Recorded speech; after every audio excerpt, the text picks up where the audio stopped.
Welcome! In this video, Beseder will show you how to quickly and easily install a 3 gallons per minute grease trap for your home kitchen. This top connection grease trap is designed for under-sink installation, even in tight spaces.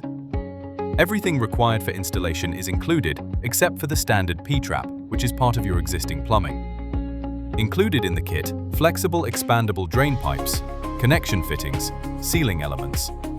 So, let's begin the installation. Place the grease trap under the sink on a level, stable surface. Make sure you can easily remove the lid. Attach the nipple to the inlet.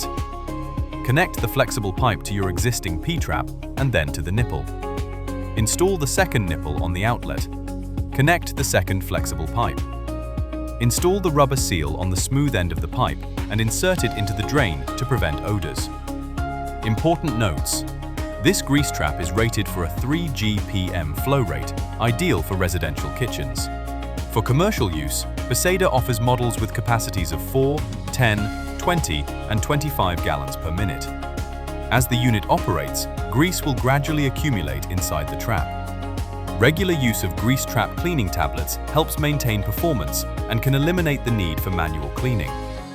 If you have any additional questions, our technical support team will be happy to assist you.